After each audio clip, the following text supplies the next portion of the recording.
But let's move on to the Ted Lindsay. Now, this one is the MVP as voted on, or best player as voted on by other players. Mm-hmm. And this one I think is going to be interesting. I think we're going to see a big divergence between the three of us on this one. So who wants to go first?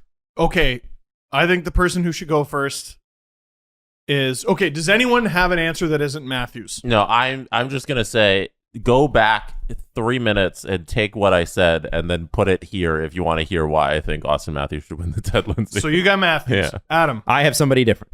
I also have somebody different. Okay, go ahead. You go. Hey, guys, where would you say Canada's sportsbook exists? In Canada. Well, I would say it exists at sportsinteraction.com/SDP. Yeah. That's what I would say. It's Canada's sports book, and it is the best place to go. Before the game starts, live and play, or, you get to guess on how your favorite player performs. Canada does it at SIA, and they're doing it right since 1997. Competitive odds. Sports Interaction makes it easy to deposit, play, and cash out. Wow. What's the URL, Steve? Oh, man. sportsinteraction.com/. STP. Yeah! 19 plus, and as always, please play responsibly. I think the players are going to vote for Connor McDavid.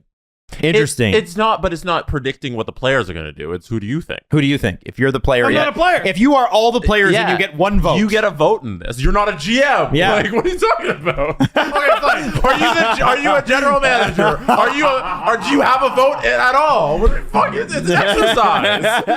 You know what?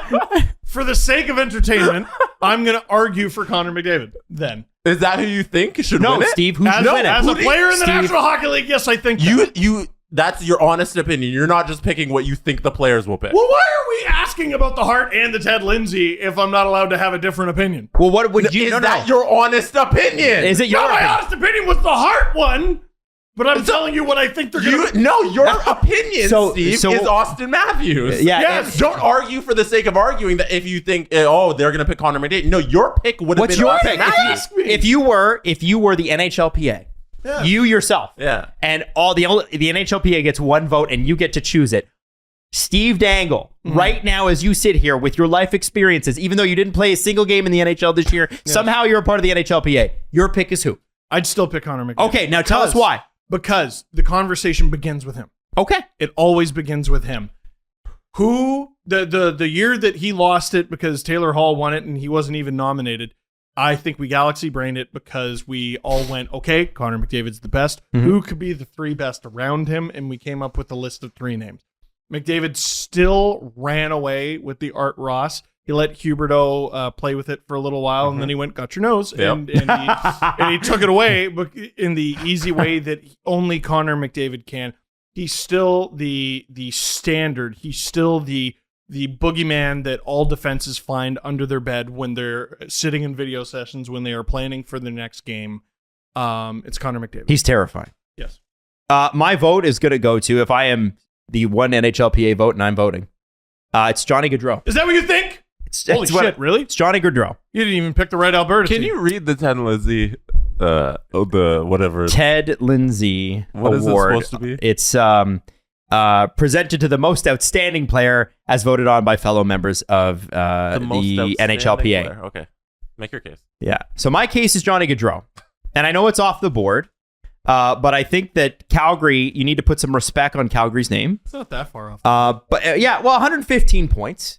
By the way, that would be good enough for all time with the Leafs, third all time, which is Jesus, it's just terrible. Johnny Gaudreau blew me away this year. I got to be honest. Like, I thought, because I think he had a no trade clause going into this year, and I thought Calgary's got to move him. They got to move him. This guy he's getting 60, 70 points next year. And hasn't shown up in the playoffs in the way that you need him to. I legitimately thought he was going to be a Buffalo Sabre or Philadelphia Flyer. Right, because you thought Jack Eichel, right? Yeah, I did. Or who did you think the Flyers would be? I know he wants to go there. He's just apparently. been in a bunch of Flyers. And yeah, he has.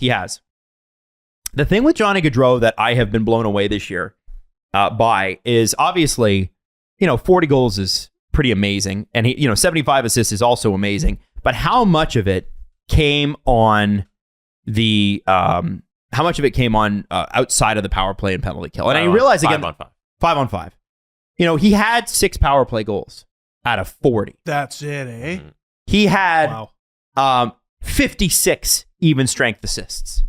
That's 90 points if penalties didn't exist. That is spectacular. So he did hit 90. Remember, we read that list, and it's a very exclusive list of players to get 90 even strength points in a season. And he did it. It's a list of about a dozen players all time. Like, you look at Tkachuk and Lindholm and even Mangiapane, between the three of them, they did most of Calgary's scoring on the they got 30 goals between the three of them on the power play. Mangiapane was so ridiculous. He was crazy. But I think, obviously, I used this argument against at some point. I think it was during the Roman Josi conversation.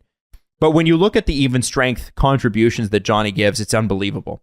I think his even strength goals per 60 is at 1.598. It's one of the highest in the league, one of the highest we've ever seen. His shooting percentage wasn't even that crazy either. Right? Again, we talk about goals and that sort of thing. He had, of the big four on Calgary, Mangiapane, Lindholm, and Tkachuk, he by at least a percentage point, but in most cases too, had less of a shooting percentage. He was shooting 15.3% all year, still got 40 goals. Man. Usually guys that score 40, 45 goals are in the 17 to 18%. He's a spectacular player. And by the way, he is 100% in the face-off dot. Really? Yeah. How many he took? He took one. I just thought that was a fun stat. So to me, Johnny Gaudreau, playing the way he played and playing in a brand new system too. Boy, if you had told me at the start of this year that, who's the guy who's going to thrive the most under Daryl Sutter? Johnny Gaudreau. Well, I think we should move on to the next one. I think we should. Can you read the Ted Lindsay again for me? Ted Lindsay is the trophy presented to the most outstanding player as voted on by the NHLPA members. The most outstanding thing to happen this entire season is somebody scoring 60 damn goals and also playing great defensively. Mm-hmm. I don't know how that guy isn't the most outstanding player.